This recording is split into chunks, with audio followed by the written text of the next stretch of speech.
Hoy, a más de 4 décadas, las voces de nuestros héroes resuenan con la misma fuerza. Este documental, realizado con orgullo por alumnos de la EPS, rinde homenaje a los excombatientes de Malvinas del partido de Almirante Brown. Hombres valientes que, con coraje y amor por la patria, defendieron nuestras islas en 1982. Sus historias marcadas por el sacrificio y la lealtad son un legado de honor que no debe olvidarse. A través de sus relatos, recordamos que las Malvinas no es solo un reclamo, es memoria, es identidad, es Argentina. Por ellos, por los que no volvieron y por los que llevan las cicatrices de la guerra en el alma, esta es su historia. ¿Quién se larga con la primera? ¿Nos podría decir tu nombre y función en la guerra? Mi nombre es Hugo Rubén Vidal, yo pertenecía a la Armada Argentina, estaba en el portaaviones Sala 25 de Mayo y mi función en la guerra, yo era operador radar. Yo fui a la escuela, era personal militar en ese momento, tenía grado de cabo segundo, que es el primer grado que te dan en escuelas oficiales.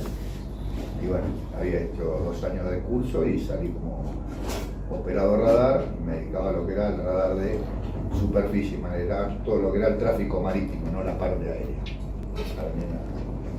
Mi nombre es Markovich Francisco José, Colimba, conscripto, pertenecía a la compañía de combate Ingeniero 601, fuimos lo que hicimos el campo minado, que le dimos dolor de cabeza hasta noviembre del 2021, una voladora de un puente, que fue importante para el resultado de la guerra, que se fue un intento solo en una revolución incondicional. Entre el 18 de febrero hacer el servicio militar obligatorio y el 10 de 1982, y el 10 de abril de 1982 nos trasladan a Malvinas porque éramos la compañía de combate. Supone que íbamos por 20 días, relevaron los que habían recuperado la isla el día 2 de abril. Y bueno, tenemos más de Colimba en las islas nosotros que acá en el continente.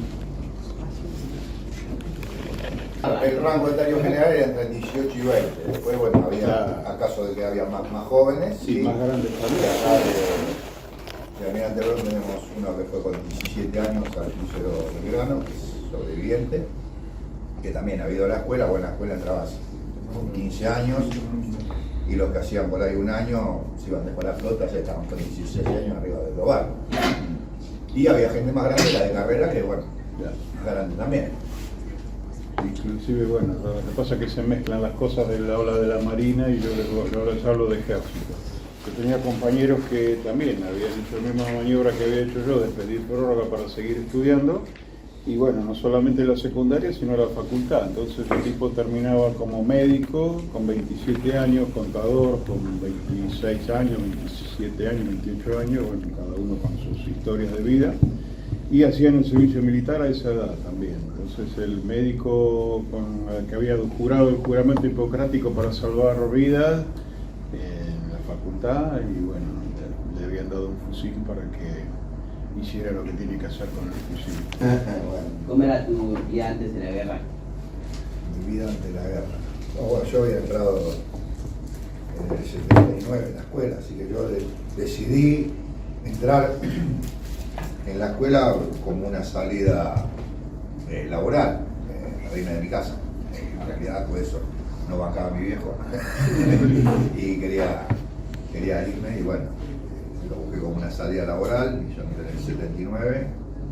En el 81 fui destinado al portaaviones, y bueno, para mí era...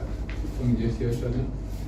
Sí, ya tenía, cuando fuimos a la guerra yo tenía 20, ya cumplido, porque yo soy 62, de enero del 62, así que yo ya había cumplido los 20 años. Ya, está bien. Y bueno, así que para mí era, no sé, fue lo que yo decidí, ¿no? Era la carrera. Yo era Soldado. Colimba, o sea, yo fui a hacer servicio militar, me llaman a hacer servicio militar.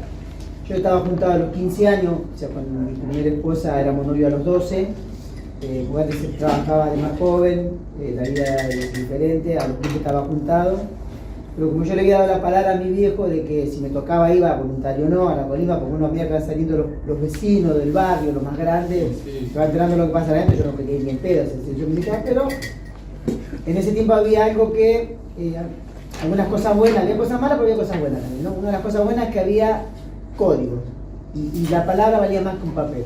Yo había prometido a mi viejo que si me tocaba iba, así que con la que era mi pareja, que hacía 3 años ya estábamos juntados, digo, bueno, me tocó la colimba, toqué porque le dije a mi viejo y esto me va a servir para ver si me querés o no me querés, te quiero o no te quiero, y bueno, que a cumplir con el servicio militar obligatorio. Así era mi vida, ya estaba haciendo la vida de casado, porque me había juntado muy joven, ¿sí? Bueno, y en mi caso, yo hice el servicio militar, me llegó la carta de revisación médica, porque primero entrabas en un sorteo y ahí vos veías la suerte que te tocaba, si te tocaba el servicio militar o no, y de acuerdo al número que uno le tocaba a diferentes fuerzas de Armada, Fuerza Aérea o Ejército. A mí me tocó Ejército. Y bueno, me presenté acá en La Plata, en el Distrito Militar, y me incorporaron para el Regimiento 7 en Ejército. Yo, mi vida anterior era estudiante, cuando podía ayudaba a mi viejo en su laburo, porque mi viejo era un laburador independiente, entonces yo siempre le daba una mano, y bueno, también por genética tengo mucha facilidad para hacer cosas, y para mí todo es fácil, menos la tecnología electrónica, todo lo demás me la rebusco y la soluciono. Todo lo mecánico, digamos. Claro, exactamente. Ellos cuando se refieren al servicio militar obligatorio, no sé si Sí. ustedes saben, era una ley que había en esa época, que bueno, era obligatoria, que tocaba el sorteo, como dice te llevaba para incluirte, para defender a la patria, con el caso nuestro. Pero cuando se crea el servicio militar obligatorio, cuando se crea, no el fin fue bueno, porque en esa época en Argentina había mucha diferencia de alfabetización, había mucha gente analfabeta, y bueno, la idea fue esa, y llevarlos para instruirlos, para nivelar más o menos la población. Después, con el paso de los años, se fue desvirtuando, y bueno, estaban los abusos que había de parte de algunos militares, hasta que llegó el caso del soldado Carrasco, donde lo torturan, lo taquean, y bueno, ahí se saca la ley esta, y ahora el servicio es voluntario. ¿Qué sentiste cuando te llamaron para el Malvinas? ¿Qué sentiste cuando te llamaron para...? Sí, no nos llamaron. Claro, todo fue... Cada uno tiene su vivencia y cada uno lo pasó de una manera diferente. Yo estaba en la Marina, nosotros salimos a navegar como una etapa de navegación más, como si íbamos a hacer una práctica, y la segunda noche vino el oficial que estaba a cargo nuestro, y por cuenta de él nos comentó que íbamos a recuperar Malvinas. Así nos enteramos nosotros de que íbamos a Malvinas. Un día para el otro. Esa noche ya navegando en el medio del mar, nos enteramos que íbamos a recuperar Malvinas. Y obvio que nosotros festejamos porque no teníamos ni conciencia, éramos unos inconscientes y no teníamos en cuenta la historia británica. No, que van a venir, la mayoría decía eso, desconociendo la historia de los británicos, que no iban a dejar pasar por alto nada. Y así nos enteramos nosotros. En mi caso, yo estaba haciendo la colimba, me acuerdo que el 2 de abril cayó un viernes, y ese era mi primer franco, así que estaba a las punteadas porque habíamos recuperado las islas el día de que carajo estaban hablando, y a los días nos mandan, como dije, las islas se recuperan el día 2 de abril, y la compañía mía es trasladada el día 10 de abril a Malvinas. Y iba contento porque se supone que íbamos por 20 días, no íbamos a una guerra, sino íbamos a relevar a los que habían recuperado las islas el día 2, y eso nos servía para irnos en la primera baja, que la primera baja era los primeros 9 meses de la colimba. A nosotros nos habían dicho que por ser la compañía de combate del cuartel, si había 50 bajas a los primeros 9 meses, 25 era de esa compañía, porque era la compañía que más instrucción tenía, la que más mal la pasaba, y la otra 25 se repartían entre las dos compañías.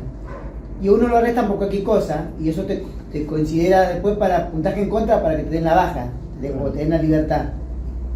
Y una de las cosas que te hacían, por ejemplo, yo tengo chiva desde chico, y por más que vos te afeité, si te pasan el papel, o sea, para molestarte o ponerte falta, sobraban, porque saliste corriendo y llegaste último, porque, no sé, respiraste fuerte.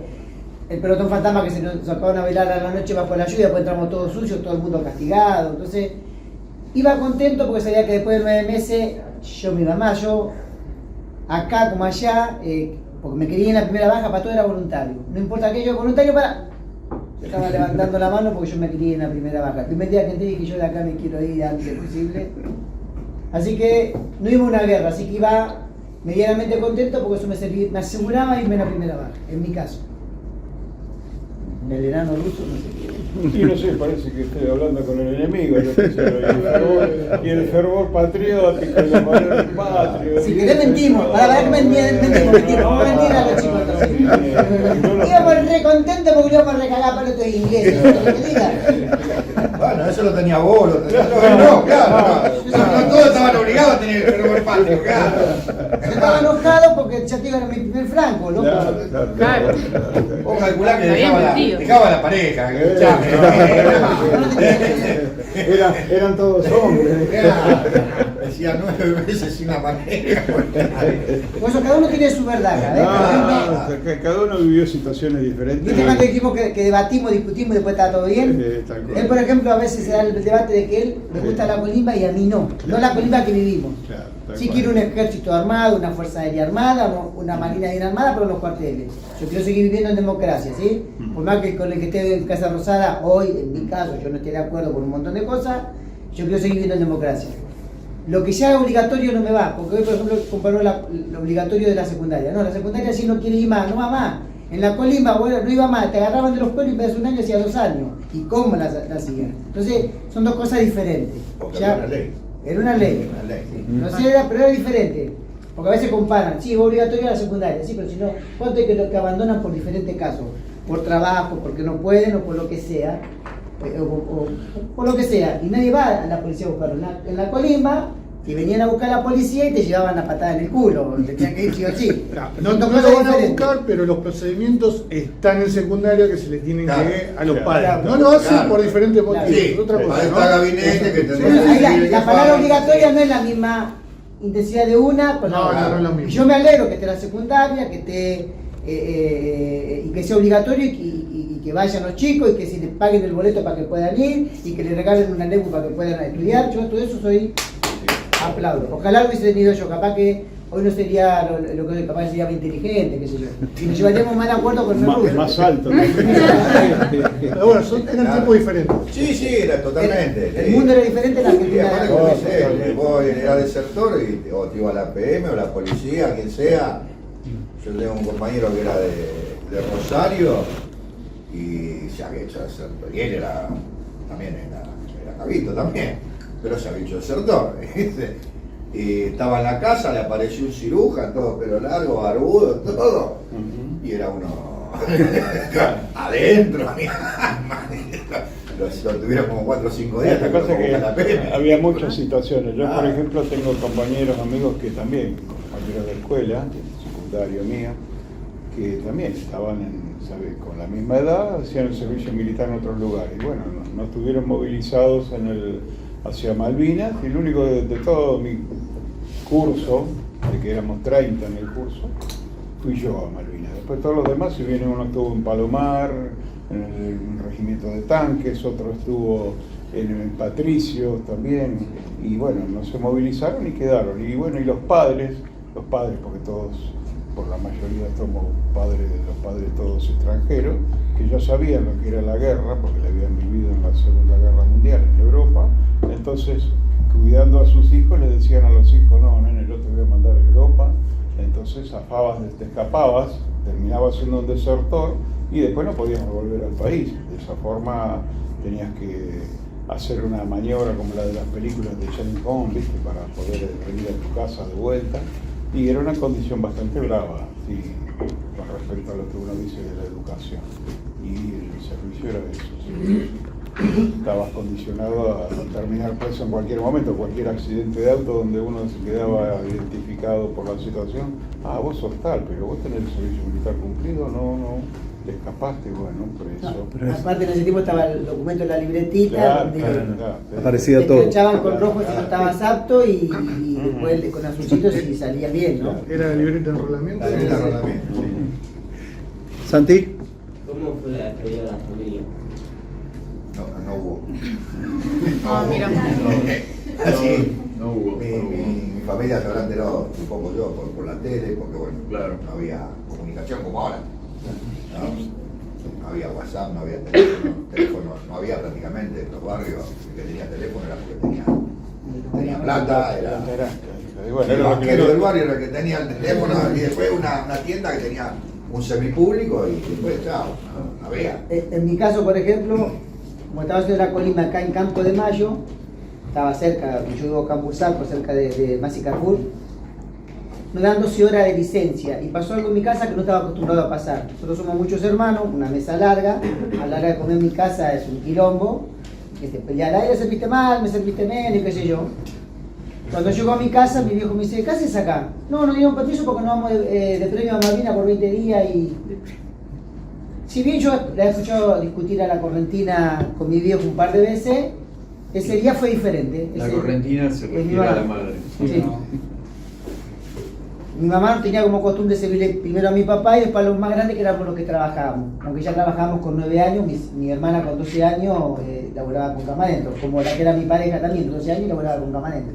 Por eso era otro mundo, era otra cosa. Cuando yo digo eso y me siento a comer, y después voy a estar con mi pareja, y después tenía que estar de las 6 de la mañana en el servicio, en el cuartel, porque si no castigaban, y cuando castigan a uno en el cuartel, castigan a todos, así que, claro. Entonces, cuando yo digo eso y me siento a comer, la corriente que estaba sirviendo dejó de servir.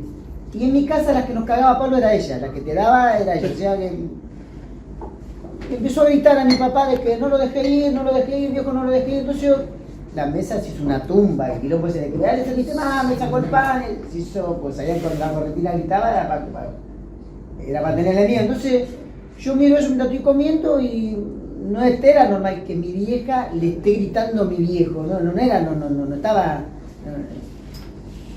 Hasta que se acerca a la mesa y los amarrea del brazo, yo seguía comiendo, me levanto y digo, pará, mamá, ¿qué estás loca? ¿Qué querés ser un desertor? ¿Que ensucie el apellido? ¿Vos estás loca? Porque en ese tiempo, entre los códigos que había, era eso, uno cuidaba, no es que no había chorro, pero uno cuidaba de no manchar el apellido, ¿sí? Por ejemplo, si yo fuera una naranja en la esquina de mi casa y venía el vecino de la oreja y me traía y mi vieja se enteraba, era deshonroso, ¿sí? Pegarle a alguien en el piso mano a mano era deshonroso. Deshonroso y cobraba como loco. O sea, había códigos que estaban buenos antes, ¿sí? Y una de las cosas, yo tengo una de mis hermanas que... ¿Qué te motivaba todos los días a seguir? No, yo para mí, bueno, era mi trabajo. O sea, yo estuvimos navegando, era mi trabajo y aparte que te motivaba a seguir vivo, primero y principal, ¿no? Te tenés que cuidar. Bueno, mi trabajo era ese. Yo tenía que hacer guardia de 8 a 12 de la mañana y de 8 a 12 de la noche en el SIC, que era el puerto donde yo trabajaba, que es la Central de Informaciones de Combate. Ahí se lleva todo lo que es la carta de navegación, comunicaciones, y se asesora el comando del buque. Si vos tenés un contacto con un barco, con algo, se asesora el comando, cómo viene, cómo va, qué rumbo lleva, qué velocidad, todo. Esa es mi función, y ahí está, todos los días, de 8 a 12. ¿Cuál es la pregunta que me motivaba a seguir? Claro, todos los días, dice, ¿qué te motivaba a seguir todo? Sí. Bueno, primero que no me quería morir.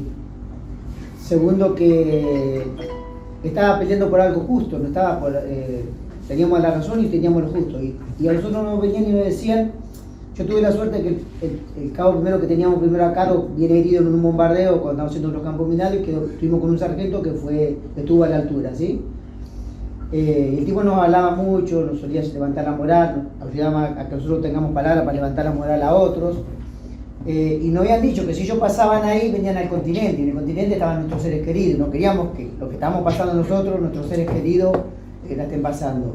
Y ya te digo, aparte era lo justo, yo estaba del lado justo, estoy del lado justo, esto es mío, es nuestro, ¿qué vienen a hacer estos mal paridos? Eso te motivaba. Y el miedo a caer prisionero. Le teníamos miedo a la tortura y todas esas cosas que se te cruzaban por la cabeza. Por eso que preferíamos morir en el campo de combate antes que caer prisionero. No porque éramos super machotes ni valientes, sino que le teníamos más miedo a eso que que argentino y caer prisionero, ¿sí? Y bueno, ¿qué querés que te diga? Lo que dijo Pancho, lo mismo. A veces que él dice que no hay fervor patriótico, pero yo por lo justo, ¿viste? Claro. ¿Entendés? Pancho es ¿Viste? el personaje. Bueno, Yo lo dije en otras palabras, pero exactamente lo mismo que dijo Pancho.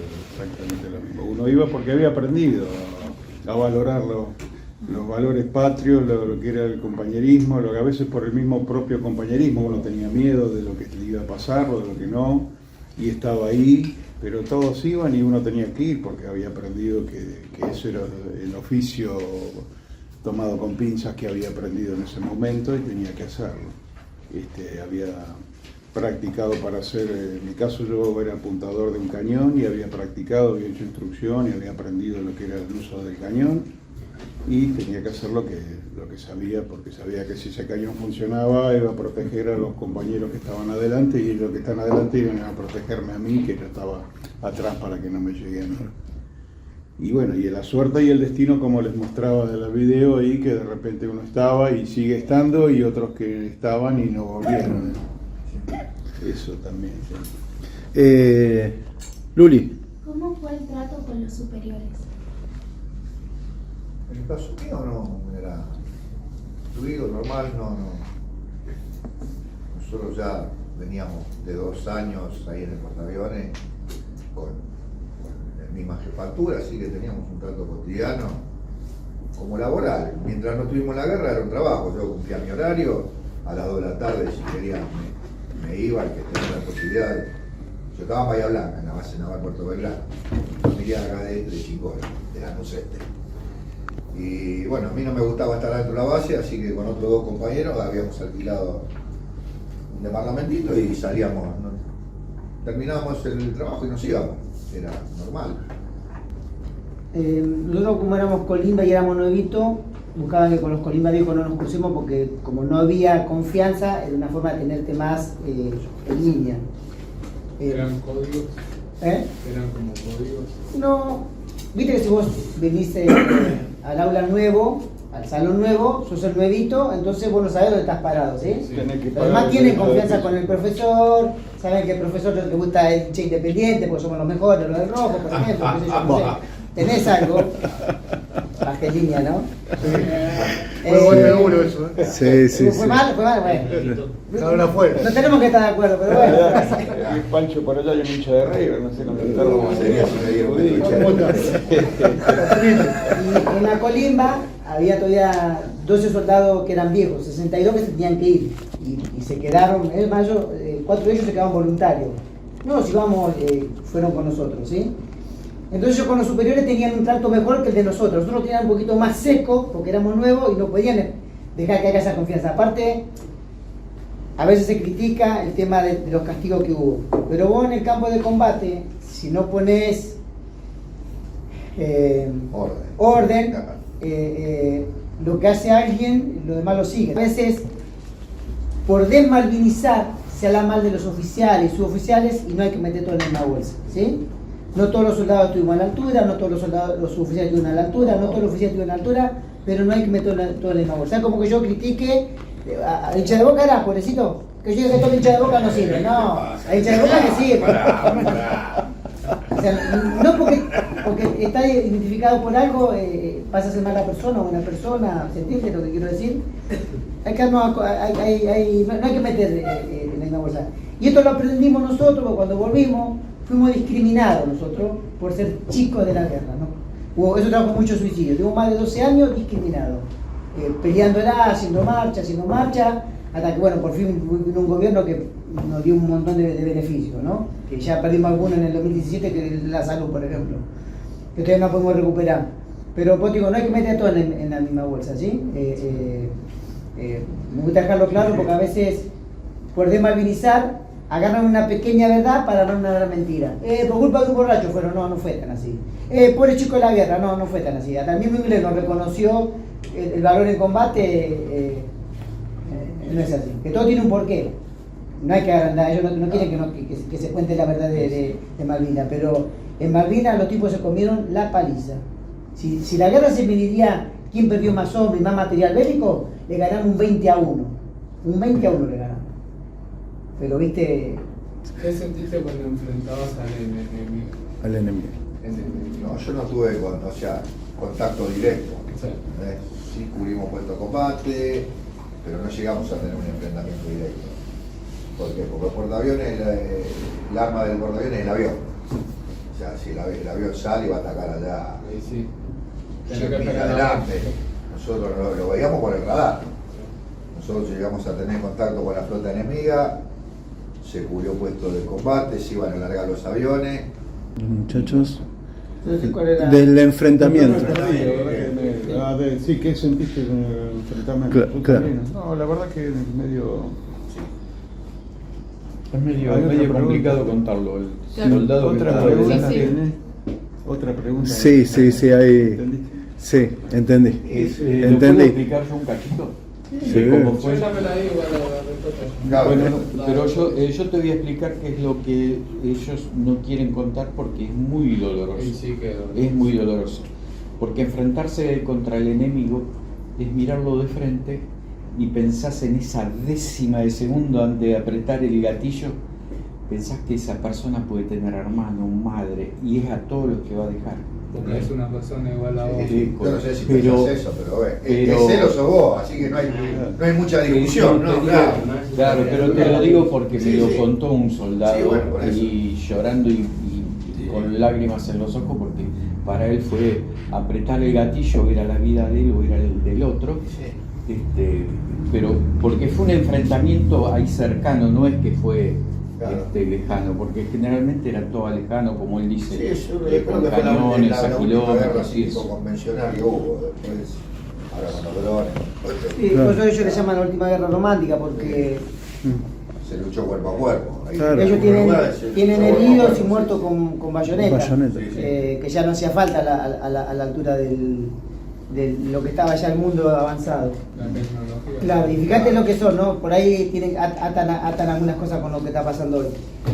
Cada vez que se ataca un país, se destruyen las fábricas, las ciudades, los caminos, los hospitales, todo lo que tenga que ver con la economía, se rompe, ¿sí? Y que no puedas transitar o atender, que sirve para quebrar la moral. Nosotros la moral la quedaban bombardeando. De que empezó el bombardeo nunca paró, menos intenso, pero nunca paró, ¿sí?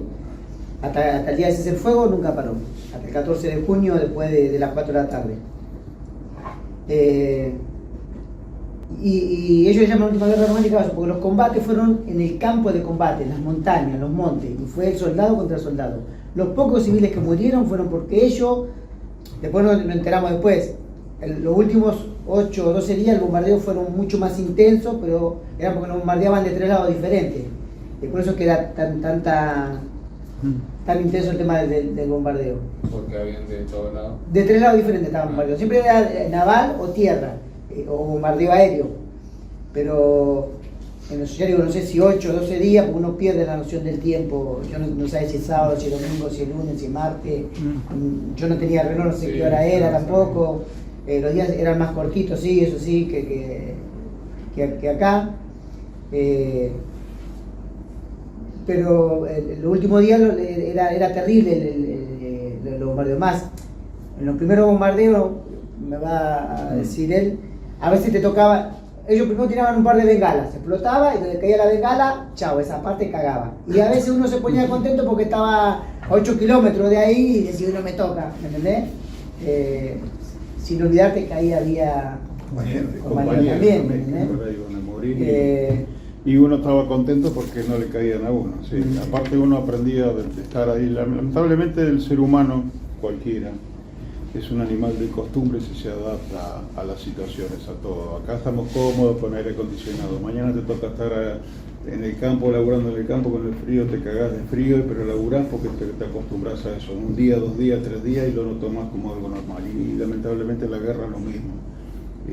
Tu trabajo es eso, es que o vos o el otro, por no definir toda la determinación, es o vos o el otro, y una vez que aprendiste eso ya está, buscas al otro para definirlo y que el otro no te encuentre a vos. Y bueno, se aprende también, el bombardeo era continuo y constante, y también aprendía uno hasta los zumbidos de los proyectiles, cuando vos escuchabas el zumbido muy alto, un alto a distancia. no, porque se escuchaba cuando pasaba cerca, sabías que el proyectil iba más lejos de lo que estaba vos, porque ellos había pasado 3 o 4 días antes, entonces se aprende. Era como una luz. Luces de bengala. Tienes una bengala que se enciende, Explotaban y claro. caían con paracaídas, luces, han prendido fuego y no sabes cómo ilumina todo. Ilumina como si... Y claro, ellos veían y miraban todo. claro. ¿Estuviste alguna vez en el campo? ¿Fuiste a pescar o algo así? Sí. Viste que en el campo, si cuando fuiste a pescar alguna vez de noche, una noche sin luna y medio nublado, que no se ve nada, que mal, poner la mano así no ves nada. Sí. Había noches que eran así y cualquier cosa blanca es impresionante como resalta. Como es impresionante como el viento transporta es increíble como cualquier sonidito se transporta. Y el ruido del fal y el casco, si no querés bien puestas las cosas, cuando mandan cano. No querés ni respirar. Y la neblina. Sí. ¿Qué sentiste cuando se declaró el alto el fuego? Cuando se declaró el alto fuego. Sí, yo en mi caso me entero en el pueblo. El 13 de la noche a mí me toca tirar el gatillo y éramos 3 en el portón. Peñalba Marcelo, que es el que cae herido, y Correa Florentín, que está vivo. Peñalba Marcelo, un vecino de acá del ministro Rivadavia. ¿Y quién habla? Es imposible intentar retirar cuando te están tirando del otro lado un 10-1. Así que los pocos, si bien teníamos 5 cargadores y 100 balas más de repuesto, por fuimos a reforzar nosotros el Tableton. Peñalba cae herido, la bala del proyectil del enemigo le cortan los 3 dedos y parte de la esquila, le lastima la pera y le saca una parte de la oreja. En la escuela 8 le hicimos un monumento en un aula, pusimos el nombre de él. En un momento ellos dejan de atacar, nosotros no sabíamos, ellos sí, pues había firmado ya el cese el fuego, empezó a amanecer, Peñalba Marcelo gritaba, nosotros decíamos cómo callarlo porque nos estaba mandando el cana y ya no teníamos con qué tirar. Y el sargento preguntaba quién estaba herido. Sí. ¿Quién estaba herido? Le decimos todos los gritos, ¿no? Sin sacar la cabeza, porque sacábamos la cabeza, sabíamos que era arma de cañón. Era blanco. Y nos dice Romero que lo bajemos, y no nos queríamos mover porque sabíamos que si nos levantamos, bajarlo la bola, va a venir a bajarlo vos. Y bueno, el sargento viene hasta la posición nuestra y vemos que no tiran. Nosotros no sabíamos que se había firmado el cese del fuego. Nos hacen bajarlo con Correa a Peñalba Marcelo hasta bajo del Tableton, que es una distancia bastante larga, donde había ambulancias. Ahí lo suben y nos mandan al pueblo a nosotros. Nosotros pensamos que nos mandaban a reforzarnos con equipo, con municiones y volver de vuelta al infierno. No, cuando estamos llegando ahí, vemos que están rompiendo todo. A un camión habían empujado al agua, los giros ponían en marcha y le ponían arena. A los FAL le sacaban el cerrojo y lo tiraban en la correa. Sí, la corredera se tiraba más para no entregar nada. Se estaba rompiendo todo para que el enemigo no se enterara de nada. Y ahí me entero que se había firmado el cese del fuego, que ya había terminado todo. Ese fue el día que yo de Malvinas. Ese fue el día que me quebré. Porque en el piso había un montón de papelitos, que había un gauchito que fue el gauchito que se usó en el Mundial 78, pisando un león con la bandera inglesa. Y en la realidad había pasado otra cosa. Ahí me enteré yo que ya está, que se acabó. Y mientras tanto veíamos cómo venían bajando diferentes soldados y compañías que se iban enterando. Hubo gente que siguió combatiendo hasta tarde porque no se enteraron. El inglés avanzaba, el soldado argentino lo notaba y antes de morir, y como te dije, no queríamos rendirnos por miedo a la tortura, al sufrimiento de la tortura, y se encontraban combatiendo. Hasta pasado las 4 de la tarde se escucharon diferentes lugares donde estuvieron combatiendo. Yo no sé qué hora era porque sé que era de día y era temprano, no sé si serían las 9, las 10 de la mañana, no tengo la menor idea. Así fue como me enteré yo, cuando bajamos a Peñalba Marcelo y nos mandan al pueblo y empezamos a hacer lo que estaban haciendo los demás, empezar a romper todo para que no fracturen nada. Nada que les sirva, ¿no? Y para lo que teníamos nosotros nada servía. Ahora dieron la orden de replegarnos, nos replegamos y a mí me dio la sensación de que cuando volvíamos, porque cada uno estaba en lugares diferentes. Yo estaba cerca del cuartel de los Royal Marines, y el cuartel de los Royal Marines, el camino de asfalto llegaba hasta una tranquera, y de la tranquera había, no sé, 200 metros hasta lo que era el cuartel. Y probablemente cuando nosotros nos dieron la orden de replegarnos, teníamos que replegarnos por esa tranquera, volver de vuelta de la posición en la que estábamos, era de noche todavía, volvíamos en mi caso. Y llegamos a la tranquera, pasamos la tranquera, y era como terminar un partido de fútbol. Pasaba la tranquera y sentía como que ya no había motivo, pero mientras estabas del otro lado, nadie te definía que se había terminado eso, porque uno con la locura, con lo que decía yo hoy otra vez, que uno se adaptaba a toda la locura esa, y lo tomaba como nadie sabía lo que era y podía seguir peleando con el que fuera, con el que le dijera algo malo que no lo quería escuchar, o un ataque de locura, hacer cualquier desastre. A mí me surge una pregunta sobre la marcha, que es una vez que cesa el fuego, esto de cruzarse con los ingleses. Ah, bueno, eso también me pasó a mí, pero bueno, es algo tan justamente después cuando volvíamos a lo que era el armamento, veníamos con el armamento, no tirábamos, todavía ibas tirando las partes y vos quedabas con el fusil, pero nadie sabía que vos tenías el fusil deshecho. Y hay una parte que no las tenemos en fotos, en los que los ingleses van caminando por un lado con su armamento y nosotros vamos caminando del otro lado para el otro lado, o sea, ellos vienen avanzando para el lado del cuartel de los Royal Marines, nosotros volviendo. Y si uno tenía el armamento podía doblar las armas y matarnos entre nosotros, pero era como decía yo, se había terminado el partido, cada uno volvía a sus asientos de las gradas, de lo que fuera, y era como que estaba todo hablado y no había continuidad. Uno tampoco quería morir, aunque tampoco era algo tan seguro, porque por ahí uno estaba ahí y te agarraba un loco de ellos que decía, que como se dicen tantas cosas, que cortaba orejas, que pasaban con esto. Los de los burkas, ¿no? Claro, bueno, tantas cosas que se dicen, pero bueno, cuando uno no la ve no puede asegurar nada. Y bueno, ese momento tan ridículo, tan irrisorio, que por ahí el día anterior estaba arriba de la montaña, me estaba tirando y yo le estaba tirando a él, de repente estábamos como que estábamos jugando, faltaba la red para tirar la pelotita por el otro lado, ¿no? ¿Cómo ves la vida después de la guerra? Yo en mi caso volví, estuve un mes intentando de acostumbrarme a que estaba acá, porque todos tienen celulares, ¿no? Si le falta el celular un día, 2 días, 3 días, como que le va a faltar algo, ¿no? Bueno, a mí me faltaba mi pareja, mi FAL, el 36.064, sentía como que no quería ni salir a la calle, ¿sí?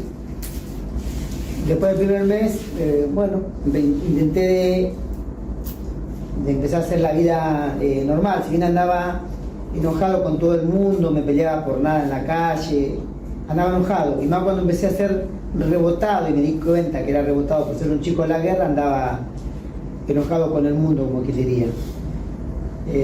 Me volví a juntar con mi pareja, con mi primera esposa, que era la que estábamos juntados desde los 15, y éramos novios desde los 12.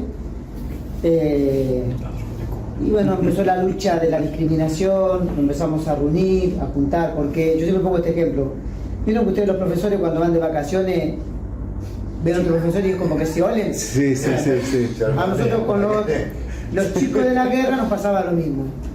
Cuando veíamos que nos echaban de un laburo, estábamos buscando laburo, nos volíamos y empezamos a juntar, hoy estamos recontra organizados.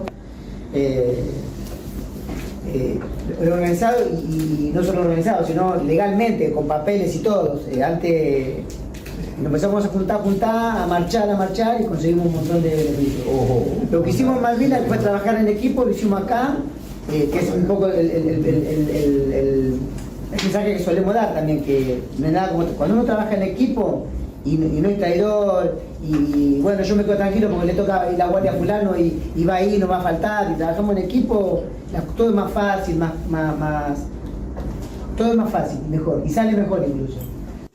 La guerra pudo terminar en 1982, pero la lucha por la memoria sigue viva.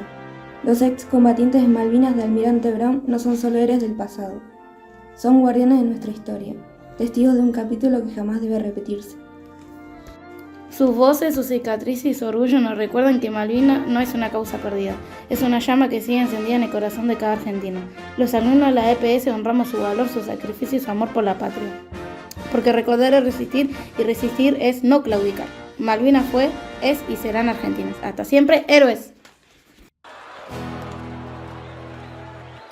Puede más la indiferencia de tu gente que la bala más voraz del enemigo.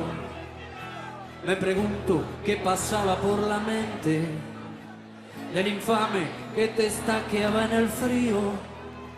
Te sacaron de lo hondo de la selva o de algún potrero ingenuo y olvidado. Te sacaron de tu casa y sin abrigo. Te largaron en el viento surhelado. Te entregaron armas que no conocías, que con suerte cada tanto funcionaban. En un hoyo que cavaste repetías las canciones que creías olvidadas. No sabías que era sentirse tan lejano, ni que el hambre se comiera tus entrañas. Solo estaba la mirada de un hermano, con la misma incertidumbre en la mirada. Por siempre serán héroes, por siempre serán héroes, por siempre nuestros héroes de Malvinas.